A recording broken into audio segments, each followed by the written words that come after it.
Hello and welcome to today's webinar, Driving Customer Experience Innovation to Deliver Competitive Advantage, presented in partnership with Ping Identity. Thank you so much for joining us on this webinar produced by Actual Tech Media. My name is David Davis of Actual Tech Media, and I'll be serving as the moderator. This is going to be a really cool special event today. For most of us, we are in business to serve our customers and help make them successful, help meet their needs. And that's really the topic of today's event. You're going to find out some really cool ways, some best practices, some wise advice on how you can innovate your customer experience and create a competitive advantage for your company. Now, we encourage your questions on the event today there in the questions pane, and we've got a number of resources available for download there in the handouts tab for additional information. So make sure that you check those out. At the end of the webinar, we'll be announcing the winner of our Amazon $300 gift card door prize. If you're watching this on demand, of course, the drawing has already occurred. The prize terms and conditions can be found there in the handouts tab. And with that, it's my pleasure to introduce you to today's expert presenter.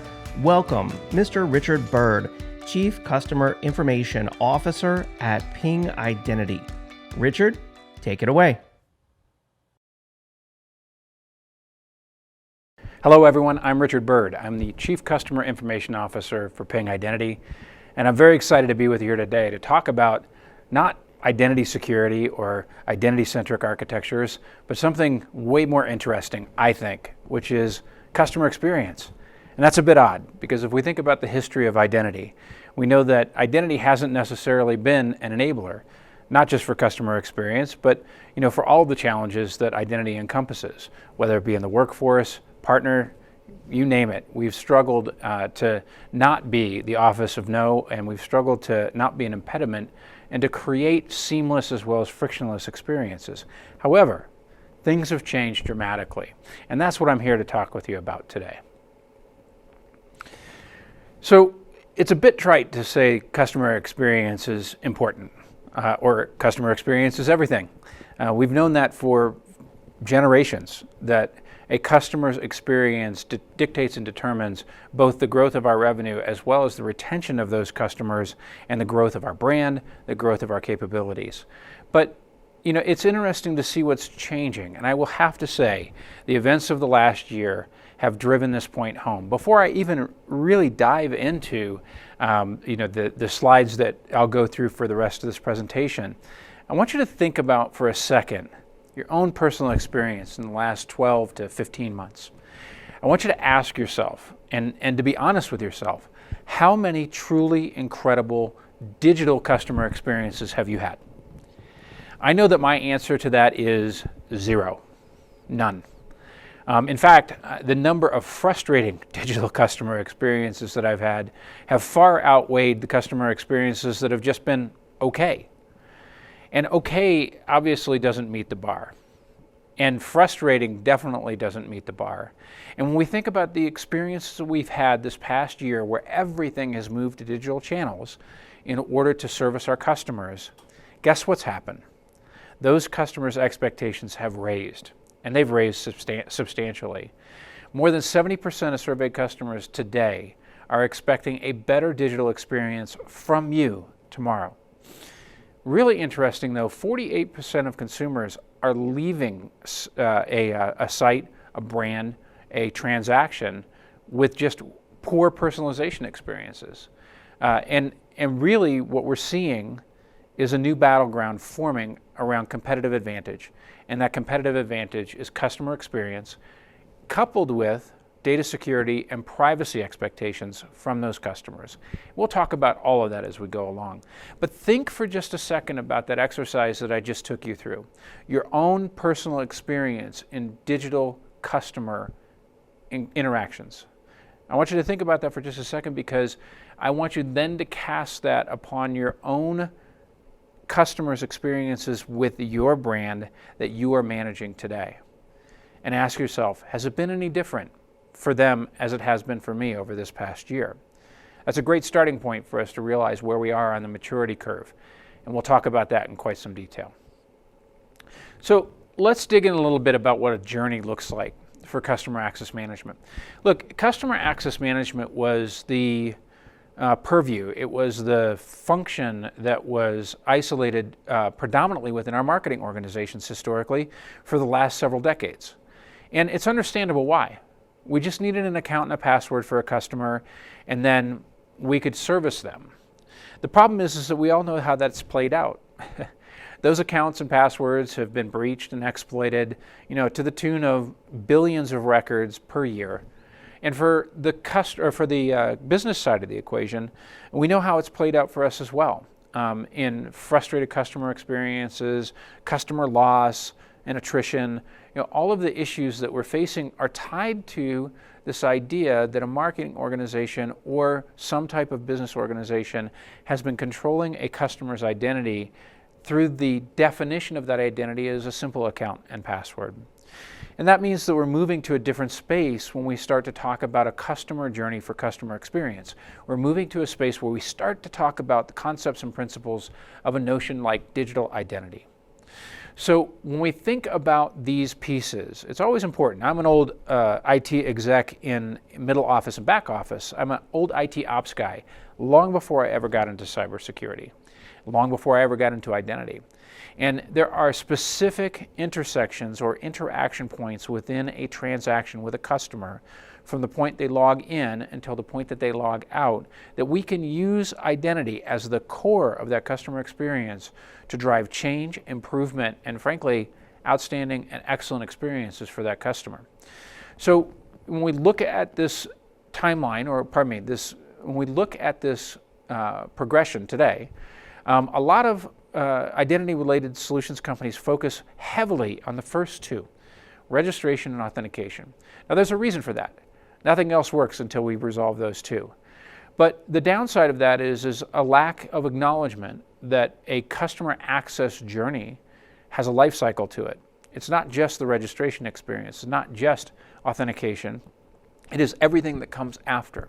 And what's really interesting is as we build these first two building blocks for our customer access journey, registration and authentication become the keystone for bigger, better, and more amazing things. We can't just look at it as a step in a process. I love what our CEO and founder says about this. Andre said that if you register an imposter, if you register the wrong person and then you authenticate the wrong person, you still have a bad outcome, right?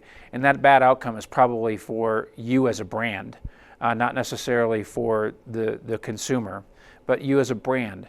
So we know that we have to get this part right. And registration processes should be easy, and authentication processes should be omni-channel or multi-channel and should meet the customer where they're at. And in addition, they should be risk-based. And we'll talk about risk-based and what that means for higher maturity capabilities like passwordless as we go further into the presentation. But let's talk briefly about the other components of this. Self-service. We know that self-service is a utopian state in many companies' minds where a customer is able to take care of themselves at considerable advantage to you as a company in the reduction of operating and overhead costs associated with that function. So self-service and support go hand in hand. The more that a customer is able to self-service, the less dependency that they have upon support. But even in the support space, we can use identity-centric focuses to create a much better support experience as the customer progresses through their journey. Personalization. Now, the personalization space has been a space where we have focused a lot of attention from a marketing standpoint for decades. Companies have aggregated information for everything from user behaviors, trends, tastes, colors, you name it. And what's interesting is several of those component pieces of information are also valuable in an identity-centric framework where they can be used to further confirm that a person is who they say they are, and also used to be able to allow those customers to get to assets and resources through authorization that we wouldn't necessarily be able to allow them to get to without the data that's associated with this former marketing aspect, but really is a component of a digital identity. So when I have a true digital identity, a close one-to-one match of a digital you for the analog you, personalization becomes really, really interesting because I can do a lot of cool things with that. Now, trust is on the end, and I have to tell you, I am a former Chief Information Security Officer, and when I see trust and privacy on the end, I kind of get a little cringy because I want that to be first. But the reality is that trust and privacy and data security and all of the things that come within the security space are an outcome of a well-architected identity-centric structure for customer access. So all of these pieces lead to building trust with a customer, and it's really, really critical to remember that trust is not an instantiation of a moment.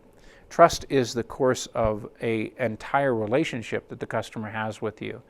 And customers more and more are demanding that their privacy expectations be met, which also includes their capability to grant and remove consent and delegate consent.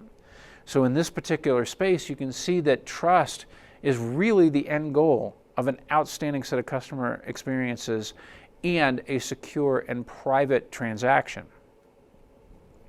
So when we look at identity, we can say so many different things about how identity really provides the rocket fuel by being the core of an architecture focused on customer experience.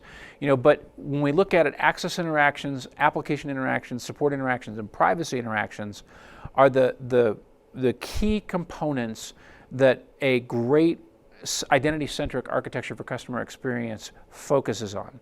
And we'll go into a lot of detail as we cover the next slides. So we're going to come right back to the diagram that I showed previously about this evolution, this journey. And we look at the acquisition and retention bucket and the loyalty and revenue bucket and the trust bucket. We know that there are, as I said, intersection points. There are interaction points where we're able to invoke the power of identity to achieve the goals and purposes that you see here. Access, as I mentioned, we want to make sure that we're authenticating a person and proving that they are who they say they are.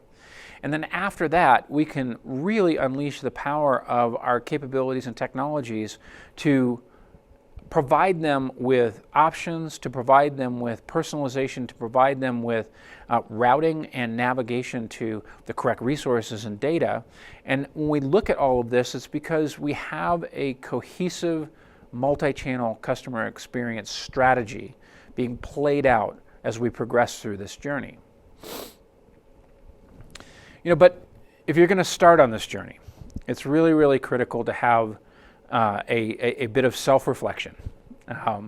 And we have to think about a maturity curve based upon, we like to keep it simple, based upon three fundamental phases: disjointed, unified, and then innovative.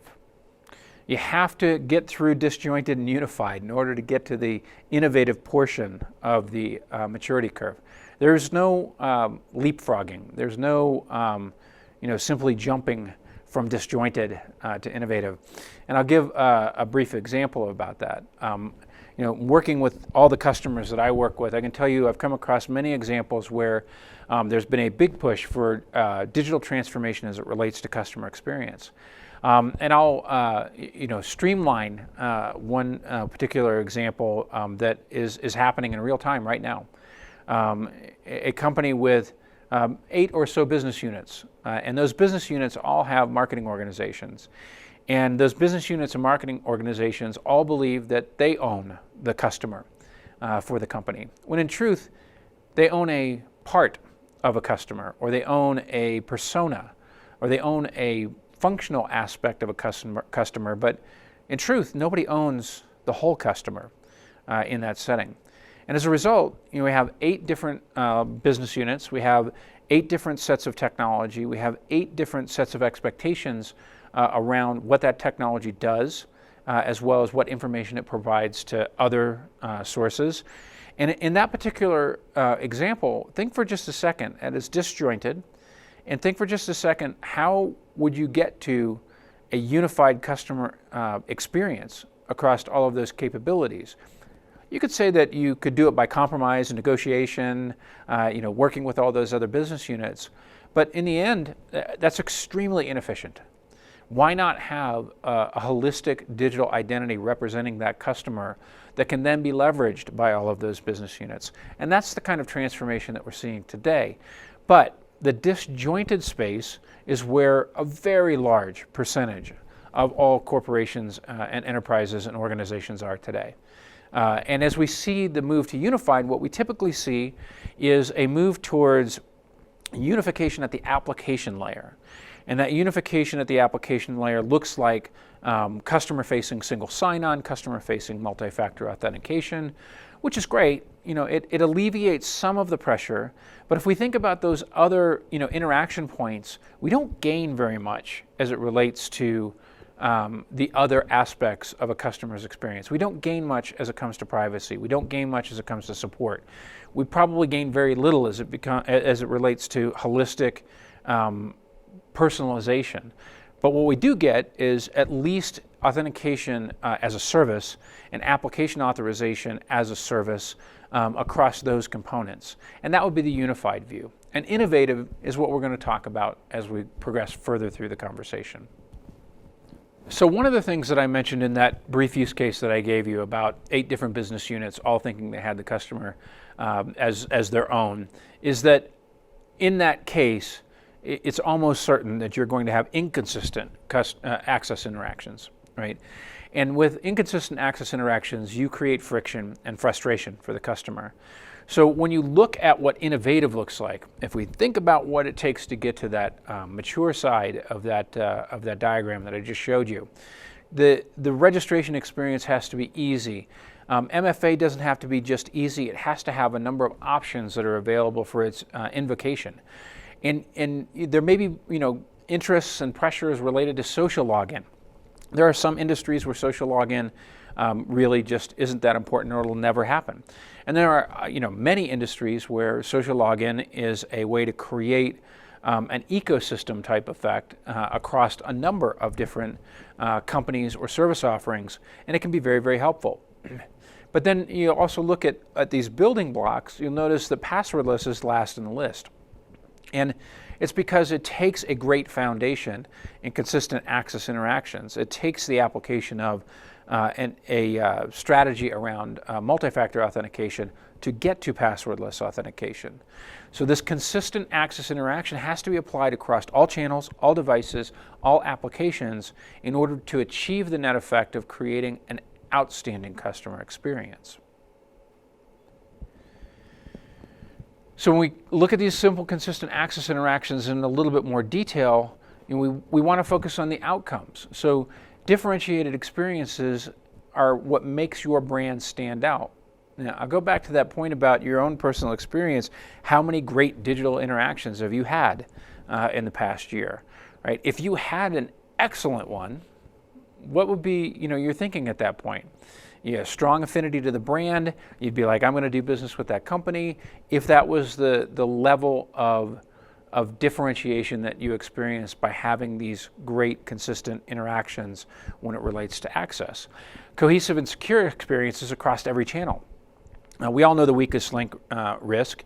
We all know that it's great for us to be able to have strong authentication capabilities on a handset, but if we get to a laptop or a desktop computer and we can't provide those same services, we've now introduced the weakest link issue, right?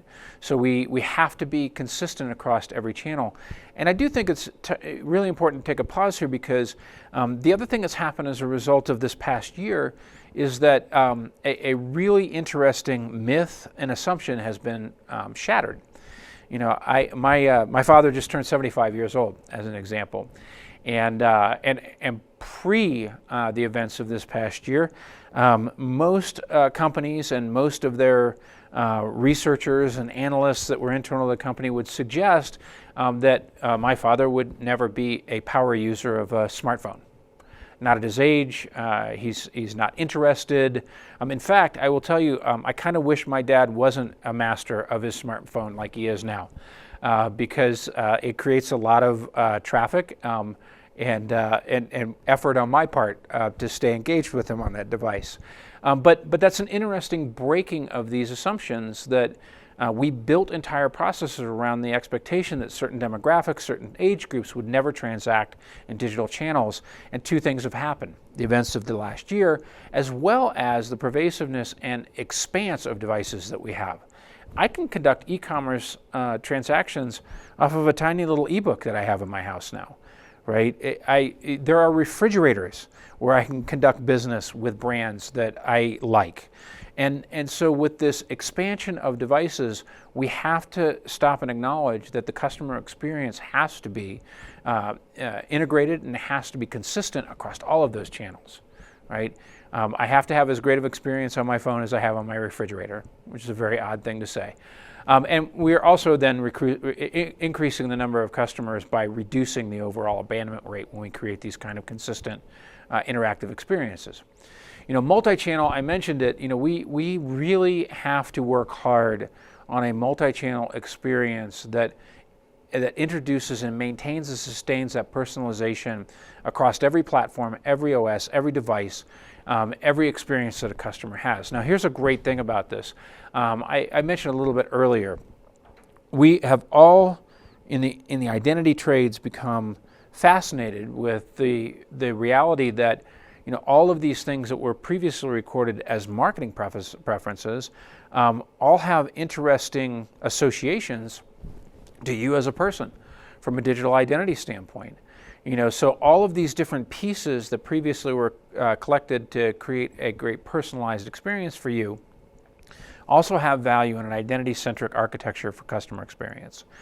And by leveraging them, we are able to do really cool things for the customer, but more importantly, for you as a business, when we aggregate all of this personalization information and we associate it to an identity-centric security architecture, we're also able to have much better chances of catching suspicious activity, which means that potentially we're able to reduce fraud and we're able to reduce damage as well as hardship caused not just to us and our loss reserves and those types of things, but to our customers themselves. And more, as we all know, the damages that are caused in the digital realm to human beings, to customers, are real damages. This is no longer white-collar crime. These are real consequences for people. And being able to sort out suspicious activity through the personalization layer is a huge advantage for all of us. And when we look at these app interactions, we have to look at applications no longer as we have to look at these applications still as a universe that we need to provide security controls for. We also need to look at it as a source for signals and information to help us create a great digital identity driver for customer experience.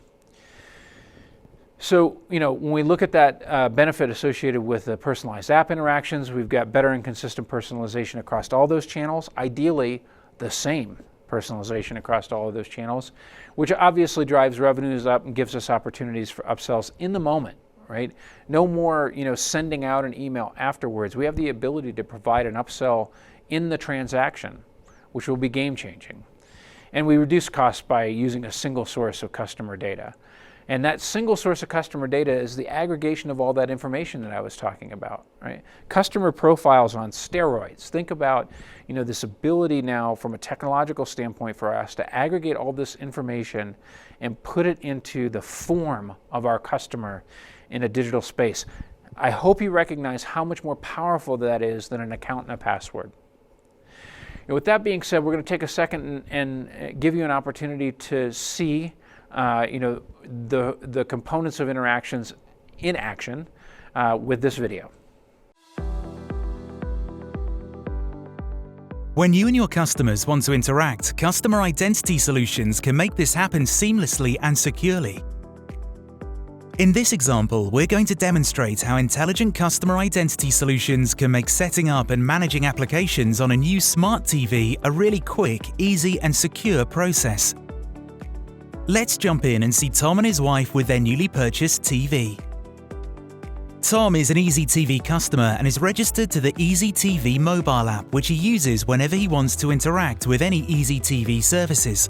The app is a really convenient way to prove his identity and allow a variety of smart devices to access his account, whilst always maintaining control. Tom and his wife want to connect their Easy TV subscription to their new TV. So once the new TV is plugged in and connected to their Wi-Fi, Tom clicks on the pre-installed Easy TV application, which displays a QR code for him to scan. Tom then goes to his phone, opens his Easy TV smartphone app and logs into his account with fingerprint recognition. Once in the app, Tom clicks on the Connect Your TV button, which opens the camera to scan the QR code. The app registers the QR code and asks Tom for his fingerprint to verify he wants the TV to access his account. This step keeps him in control of his account data at all times. Well, that was simple. And no typing in lengthy usernames and passwords. The new TV is now able to access Tom's account and displays the movie choices available. Later that day, Tom's teenage son decides to sit down to watch an 18-rated movie, but much to his dismay, a notification pops onto the screen to say age-related content will need to be approved by the account holder, and he realizes his dad has set up parental controls. Tom receives a notification to his mobile phone to say new request and the title of the film. Now, it's his son's lucky day because although it's an 18-rated movie and a little scary, Tom loves the film and authorizes it. Great! Tom has kept control and his son settles down to watch the film, safe in the knowledge his dad approves.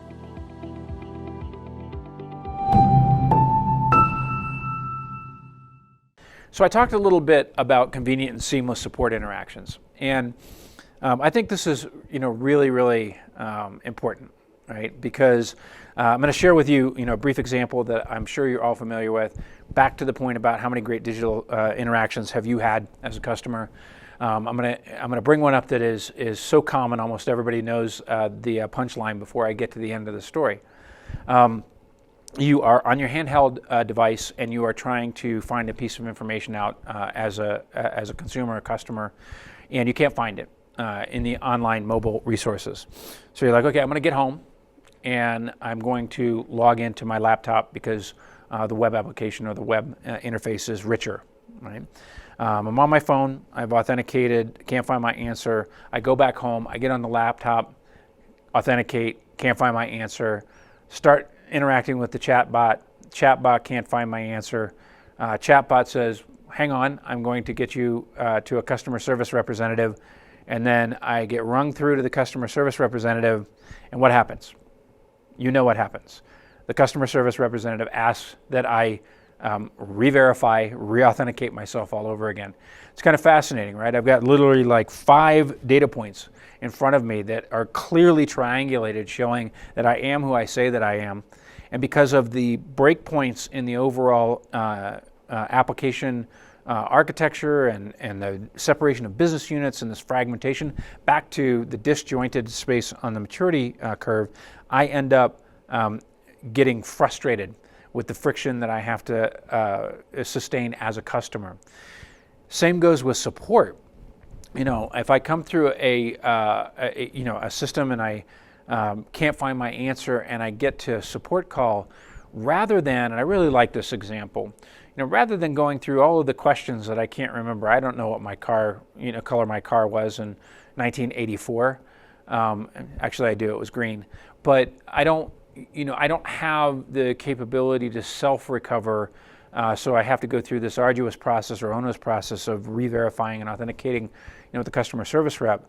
How about the customer service rep just goes, can you verify on your device? And we pass that authentication call directly through in real time while on the call. I mean, you can see that the risk dimensions of that are very, very easy to control. Because we have an in-the-moment transaction, we have the ability for authentication, and boom, I have a great customer experience because I don't have to go through a minute and a half of substantiation of mehood, that I am who I am, right? And that's an incredibly powerful use case. But if you start to scratch it out a little bit, you can literally come up with hundreds of use cases off of that single one, where improvement in the support space can be achieved across multiple different components of your customer's experience and relationship with you. So these convenient, seamless support integrations create customer loyalty, because I know it's going to be easy for me to get an answer to my question, and frankly, I know it's going to be easy for me to be able to get through to get an answer to my question. It reduces abandonments once again, and it creates consistent experiences. Back to what we're talking about. A consistent experience that ties with my positive experiences and all the other access componentry. Now I get to support and have a great experience as well. I'm going to take a second to show a video, and interestingly enough, the call center analogy is one that I've been using now for several years. It is pure coincidence that the video that you're about to see is about call center interactions and what those could look like. When you and your customers want to interact, customer identity solutions can make this happen seamlessly and securely. In this example, we're going to demonstrate how intelligent identity solutions can make the experience of calling a help desk better and more productive for you and your customers.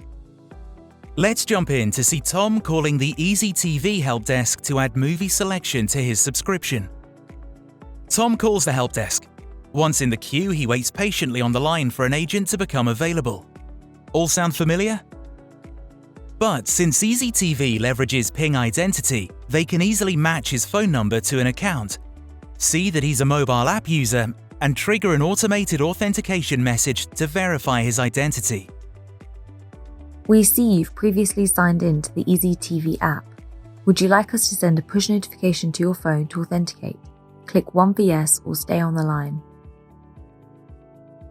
Tom clicks on the message, and the Easy TV app is opened on the phone. He then simply authenticates himself using fingerprint or facial recognition. Based on his approval, the call center is able to preload Tom's account details, so the agent has them as soon as they pick up the phone. Hello Tom, thank you for calling Easy TV and thank you for going through our security process. It looks like you're trying to rent a movie from our streaming service. Is that why you're calling us? Or is there something else I can help you with today? As soon as the call was connected, our call center agent had full access to Tom's details. He or she was able to greet him by name and avoid any further security questions and identify why he might be calling, allowing the agent and Tom to put his new movie package in place. It was so quick, easy and secure that Tom and his friends were quickly able to enjoy a good movie.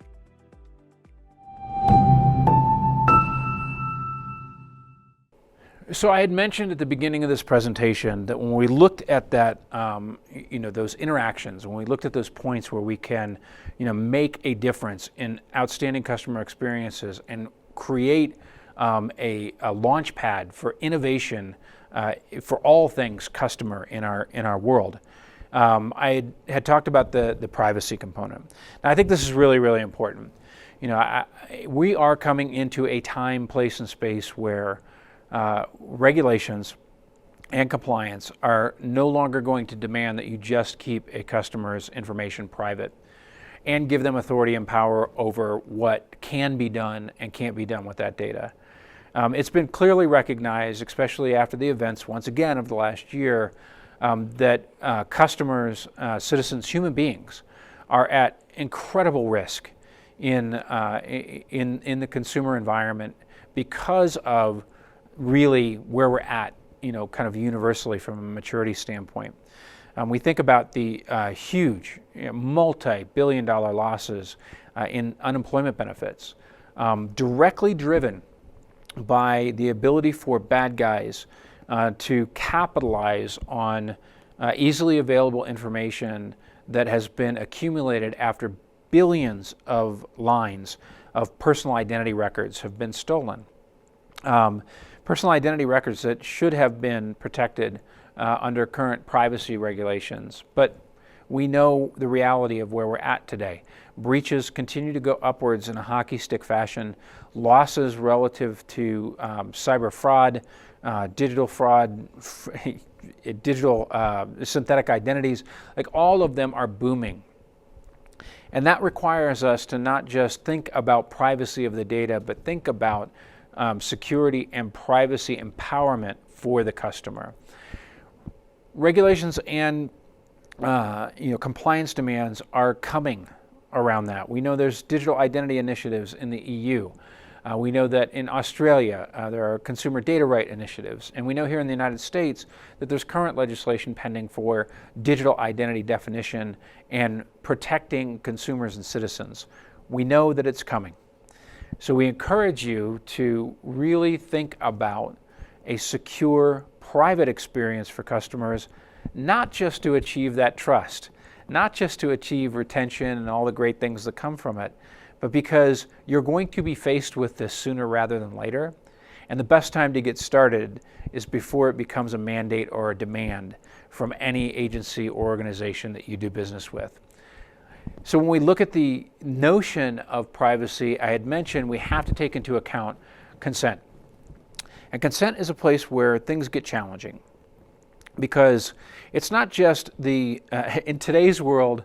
Somebody reminded me the other day, they said, if you do not give me the option to refuse to sign a contract, it's not a contract.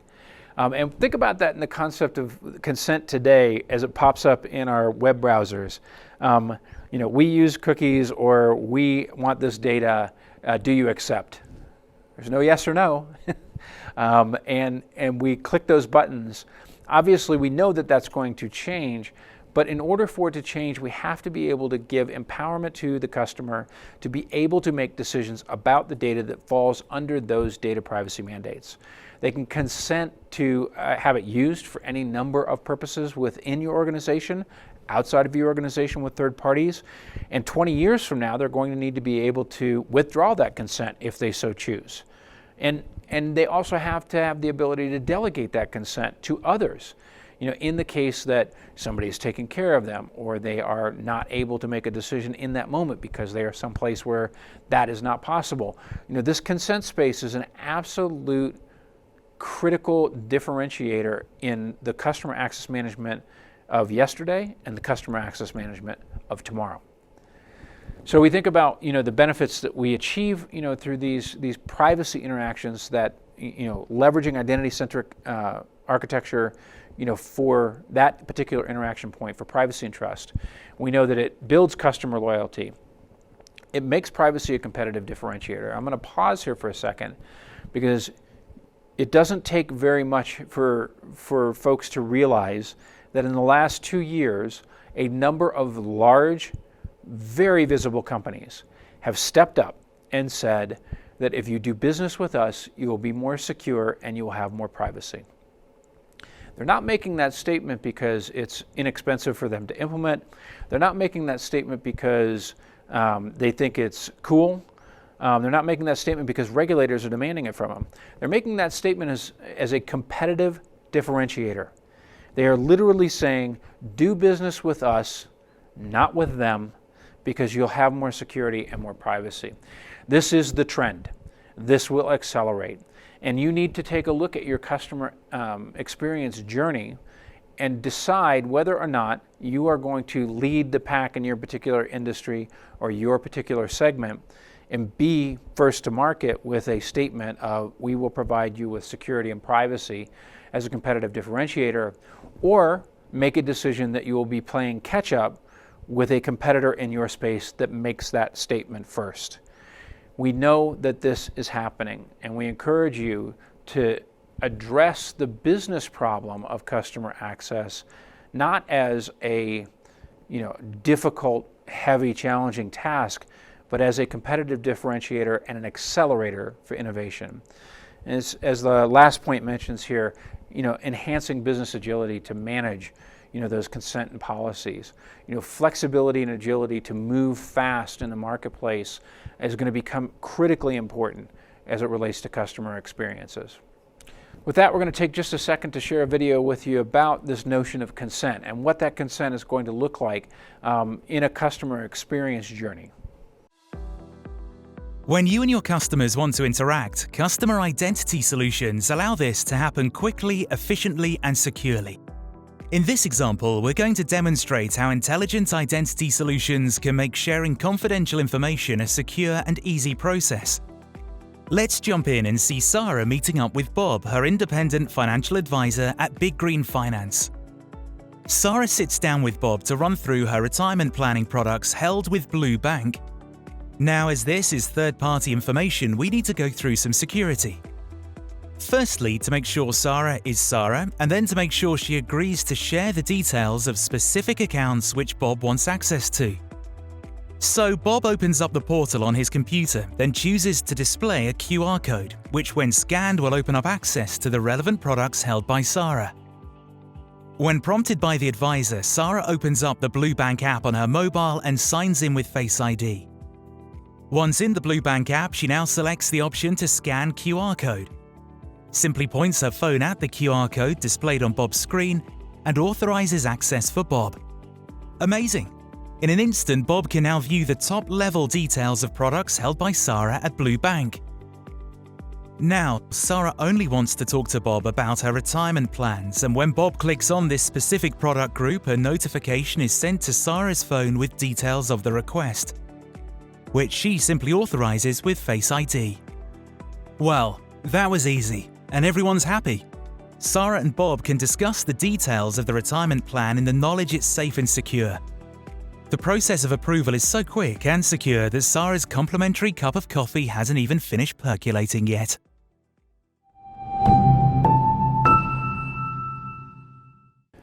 As I begin to wrap things up for this presentation, I'm going to come back to this maturity slide.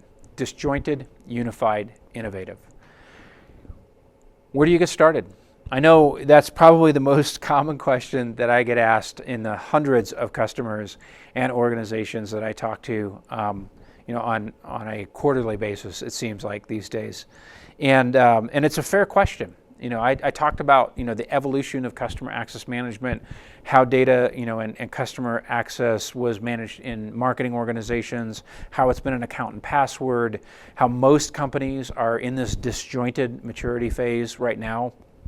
And you have to get started by chunking away at the tasks that move you along the maturity curve. Access obviously is fundamental. As I mentioned at the top, this notion that registration authentication, and registration is inclusive of verification and proofing of that customer. That's absolutely foundational. So if you're not currently in a space where you're offering those capabilities as a service to your enterprise today, that is your starting point. Applications, when we look at the authorization layer, bringing authorization under control, aggregating what has become a bit of a Wild West in the last 10 years of the use of Auth-Z and application layers, and putting a notion of control and structure around that is definitely an important step. The support piece and the privacy piece almost cascade as a natural outcome of focusing on those two, because as you move through access and app, you've moved into the maturity space of unified, and then from there you begin to gravitate towards innovative as you bring more applications, more processes under this structure. So it really pays to embark on this journey. Emphasize it again. Customer experience is going to become the new competitive battleground, and innovative, capabilities will drive not just competitive advantage, but drive new opportunities for innovation within your organization that you've never even thought of. And it gives you this ability to focus where you put your attention on the customer experience journey, on those interaction points. So I want to thank you very much for your time. I hope that I've shared stuff that's been informational, educational, motivational. This is the call to action. The customer journey is happening. The customer experience transformation is happening all around us, and I look forward to helping you get there. Thanks again for your time, and look forward to talking to you again soon.